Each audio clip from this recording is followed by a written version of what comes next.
Sir नमस्कार। नमस्कार जी। क्या नाम है आपका? जी मेरा नाम राजेंद्र कुमार है जी। राजेंद्र जी कहाँ से आए हैं आप? जी मैं गंगानगर ज़िले से हूँ जी, गांव ब्यासचरबी और राजनगर से हूँ जी। राजस्थान से आए हो? जी। सर संत रामपाल जी महाराज जी से जुड़ने से पहले आप क्या भक्ति साधना करते थे?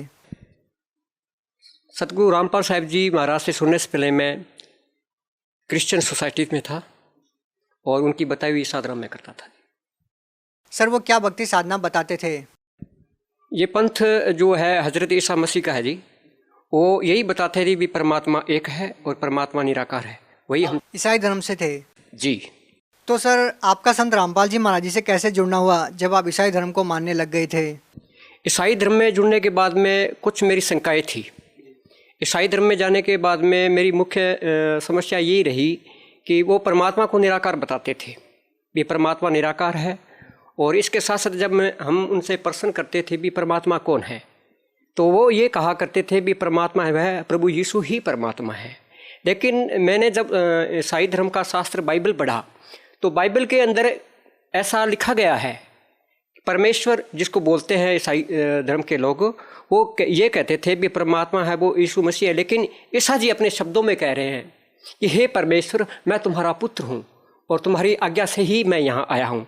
तो ये बात मेरे मन में एक शंका थी, तो हमने ये प्रश्न उनसे किया भी आप एक तरफ तो ईसा जी को आप परमेश्वर बताते हो और दूसरे शब्दों में बाइबल में ये कहा गया है परमेश्वर जिसको आप मानते हो, ईसा जी ये कहते हैं भी परमात्मा है वो फॉर्मलेस है और मैं परमात्मा का पुत्र हूँ और मैं स्वर्ग से आया हूँ।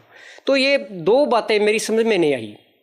और तीसरा ये रहा कि उनके परमेश्वर जब सूली पे चढ़ाया गया उनके हिसाब से ईसा जी को, तो ईसा जी ने चढ़ाया गया तो ईसा जी ने यही कहा जो लोग मेरे को यातना दे रहे हैं परमेश्वर इनको क्षमा करना। तो मैं ये बातें बिल्कुल नहीं समझ पाया, क्योंकि जो इतना दयालु व्यक्तित्व का आदमी हो और उस धर्म के अंदर मांस खाने वाले शराब खाने वाले को कैसे अनुभूति हो सकती है। तो ये दो चार प्रश्न थे मेरे, वो जवाब नहीं दे पाए। तो मैंने उनसे पूछा भी आप इसके बारे में मेरे को बताइए, तो वो बोले कभी तो ये कहते परमेश्वर है वो ईसा जी है। आपके कहने का मतलब है कि ईसाई धर्म में शराब पीने का आदेश तो नहीं है लेकिन लोग फिर भी पी रहे हैं? हाँ जी बिल्कुल। बाइबल में जहाँ तक मैंने पढ़ा मैंने समझा, बाइबल के अंदर कहीं भी ऐसा नहीं लिखा है, शराब पीने का नहीं लिखा है। कितने साल तक आपने ईसाई धर्म को माना? ईसाई धर्म के अंदर कम से कम मैं 5 वर्ष रहा जी। तो क्या संत रामपाल जी महाराज जी से जुड़ने के बाद आपने कोई धर्म परिवर्तन कर लिया? नहीं, ऐसा हमने धर्म परिवर्तन नहीं किया और न ही गुरुजी हमारे धर्म परिवर्तन को बोलते हैं। आप आज भी ईसाई हो? हाँ जी, आज भी मैं ईसाई हूँ, कोई दिक्कत नहीं है। सर संत रामपाल जी महाराज जी के बारे में आपको कैसे पता चला?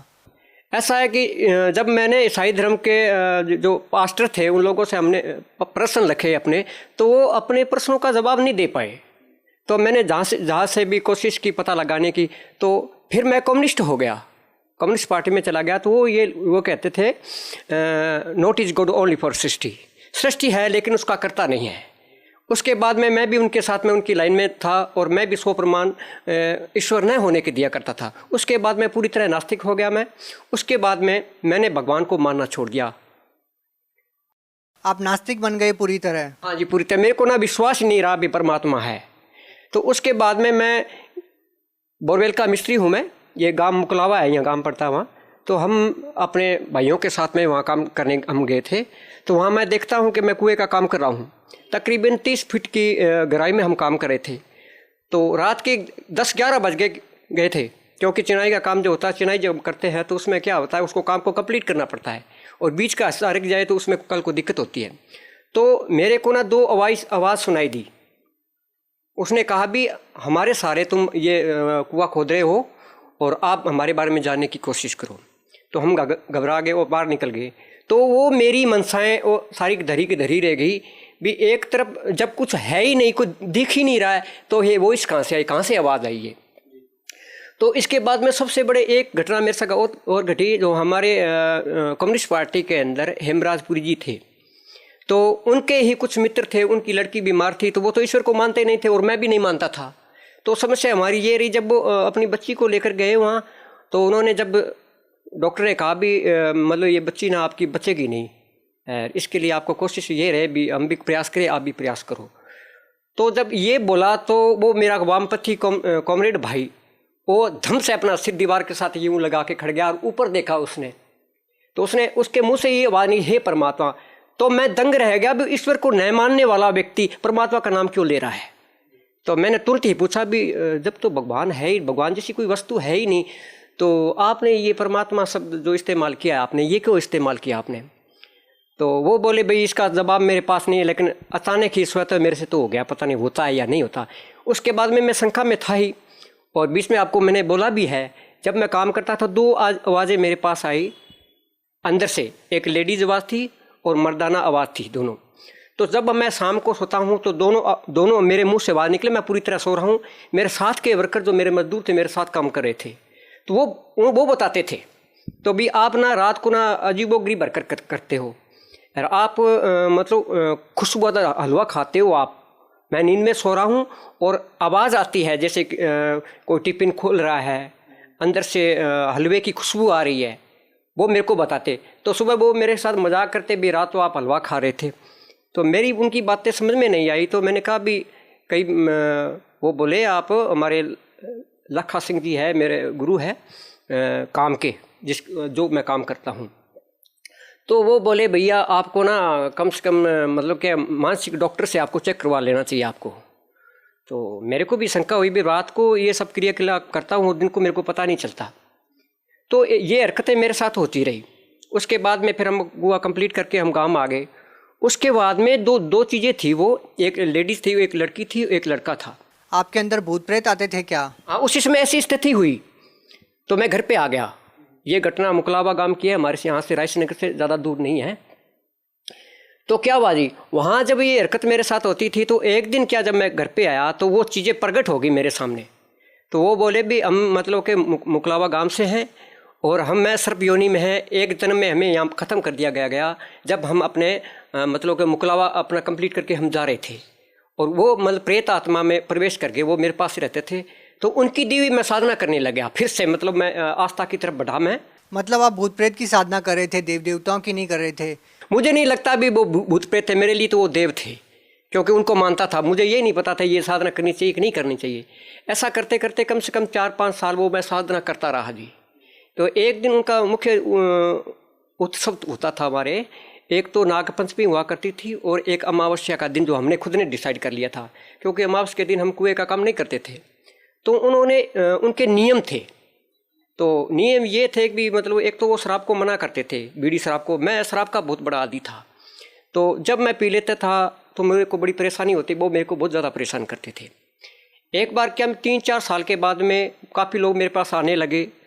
मैं अपनी सीढ़ियाँ बांटता रहा उन लोगों को, जैसे का कोख को बांधना है, पानी को बांधना। सिद्धियों से मतलब है कि जो आप भूत प्रेत की साधना करते थे उनसे आपको कुछ शक्तियाँ मिली? हाँ जी, हाँ जी, वही सिद्धियाँ जो वो बताते थे। उसका सिस्टम हमारा ये था कि हमारा एक सदस्य। सर, हमारा प्रश्न अभी भी आपसे ये है कि संत रामपाल जी महाराज जी के बारे में आपको कैसे पता चला? ये तो अलग चीज़ है। हाँ जी, बिल्कुल बिल्कुल, उसी बात पे मैं आ रहा हूँ।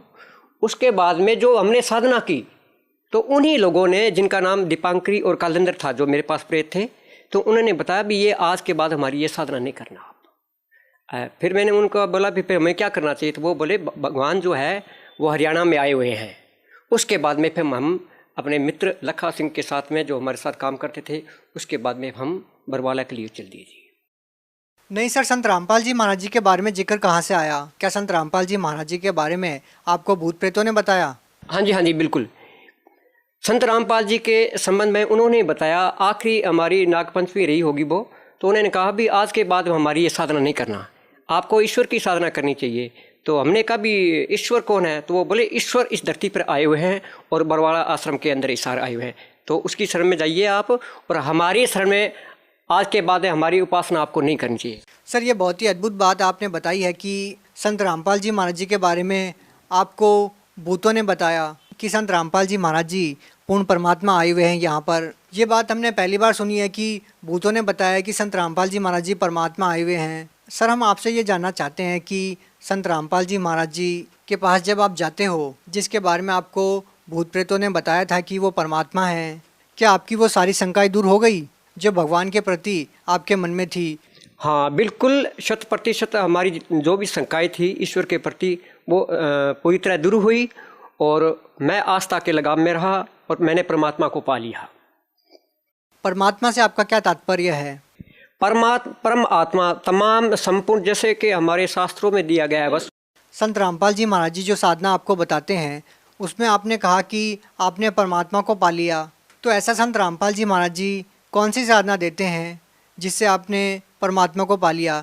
संत रामपाल जी शास्त्र अनुकूल साधना बताते हैं जी। असल मायने में जो हमारे ऋग्वेद, यजुर्वेद, सामवेद, अथर्ववेद, 18 पुराण, 14 उपनिषद जो दिए गए हैं, उनसे जो उनके जो अंतर साधना बताई गई वही साधना हमारे गुरुजी बताते हैं जी। सर, ये जो साधनाएं संत रामपाल जी महाराज जी ने आपको बताई, क्या उन्होंने ईसाई धर्म की पवित्र बाइबल से भी कुछ प्रमाण दिखाए?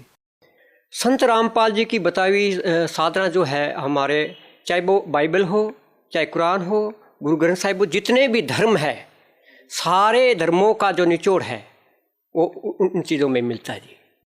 सर, संत रामपाल जी महाराज जी के ज्ञान के बारे में आपने बताया कि आपको सारा ज्ञान हो गया, आपके मन की जितनी भी शंकाएं थी वो दूर हो गई। तो सर, हम आपसे ये जानना चाहते हैं कि आपको संत रामपाल जी महाराज जी से नाम दीक्षा लेने के बाद क्या क्या लाभ मिले? वैसे तो आध्यात्मिक सबसे बड़ा लाभ होता है जी, और लेकिन के भौतिक जीवन के अंदर लाभ जो मैं आपको बताऊंगा विस्तार से आपको। सबसे पहला तो ये था भी मैं शराब भी पीता था, बीड़ी भी पीता था, ये मेरे को लाभ हुआ। और उसके बाद में आम तौर पर क्या है कि हमारे यहाँ जो गलत परंपराएं चल रही है और वो परमात्मा के संत रामपाल जी के विधान में नहीं है, तो उनके अनुशासन रहते हुए भी मैं आर्थिक लाभ हुए हैं। उनके साथ में दो मेरे सबसे बड़े लाभ हुए हैं जी। मैं मृत्यु के ग्रास से निकला हूँ जी, पूरी तरह मैं ठीक हुआ हूँ और मैं ख़त्म हो गया था जी। कैसे, क्या क्या वाक्य था वो? हाँ, उस समय में आपको मैं बता रहा हूँ कि एक बार हम अपने किसी मित्र के यहाँ गए हुए थे जी। तो वहाँ मैं देख रहा हूँ कि मेरे को पैरालिसिस हो गया, मेरा एक साइड का जो बॉडी जो है ना पूरी तरह ख़त्म हो गया जी। मेरी आंखें यहाँ आ गई और मेरे हाथों की जो नसें थी पूरी तरह काले रंग की हो गई और मैं पूरी तरह सुन्न हो गया। मैं देख रहा हूँ भी मेरा एक हिस्सा पूरी तरह ख़त्म हो गया है। कुछ ही समय बाद में मेरे साथी आए मेरे, तो उन्होंने मेरे को संभाला। तो मैं ये देख रहा हूँ भी मेरे को वो उठा रखा है, लेकिन जो मेरी आत्मा जो है वो मेरे शरीर से बाहर है, वो लेके जा रहे। मैं उनको बोल रहा हूँ भी मेरे से बात करो, आप मेरे शरीर को कहाँ लेके जा रहे हो, लेकिन वो मेरी बात सुनाई नहीं दे रहे थे उनको। और मेरे साथी मुकेश भाई, मेरे शरीर को उठा रखा उन्होंने, और वो दो चार मेरे जो साथी थे उनके साथ वो उनको बुलाया, उन्होंने मेरे मालिश कर रहे थे। उस समय मेरी आत्मा जो शरीर से बाहर थी और मैं प्रवेश करने की कोशिश कर रहा हूँ। अचानक से संत रामपाल जी प्रकट हुए और उन्होंने मेरे से पीछे से यहाँ से पकड़ा ऐसे, और ऐसे हवा में झूल रहा हूँ, मेरा शरीर मतलब जो है आत्मा झूल रही है, मैं प्रवेश करने की कोशिश कर रहा हूँ। लेकिन गुरुजी प्रकट होते उन गुरुजी ने कहा कि जब आपको साधना के अंतर बताया गया है कि आपको अपनी सिद्धि का इस्तेमाल नहीं करना है, और ये जो समय मैं आपको जीवन दान दे रहा हूँ, ये भक्ति के लिए दे रहा हूँ। इसके बाद में मैं अपने शरीर में प्रवेश कर गया, उसके बाद में मैं ठीक हुआ। सर, क्या क्या लाभ मिले? उसके बाद में वैसे मैंने पहले भी जिक्र कर रखा है कि मैं बोरवेल का मिस्त्री हूँ। एक बार हम कुएं की चढ़ाई करे थे, 30 फुट के ऊपर से मसाले की भरी हुई बाल्टी मेरे ऊपर गिर गई। तो उसके बाद में वहाँ मेरी मृत्यु होनी थी। 30 फुट की गहराई के अंदर से जब मैं नीचे चढ़ाई कर रहा था, ऊपर से क्या बाल्टी गिरी, उससे क्या हुआ, मेरा ऊपर जोर से पड़ा, तो उसमें बेहोश हो गया। लेकिन क्या है, मेरे को एक इंजेक्शन तक लगाने की ज़रूरत नहीं पड़ी और मैं संत रामपाल जी की दया से आज मैं संपूर्ण ठीक हूँ। सर, आप भगत समाज को क्या संदेश देना चाहते हैं? संपूर्ण भाइयों को मैं यही संदेश देना चाहता हूँ कि शास्त्र अनुकूल साधना संत रामपाल जी महाराज बता रहे हैं, और उससे पहले अपने शास्त्रों को पढ़ो। उनकी दी हुई पुस्तकें जीने की राह है, ज्ञान गंगा है, उनको पढ़िए आप। और पढ़ने के बाद में संत रामपाल जी से नाम ले सकते हैं और अपना कल्याण करवा सकते हैं जी। धन्यवाद। धन्यवाद।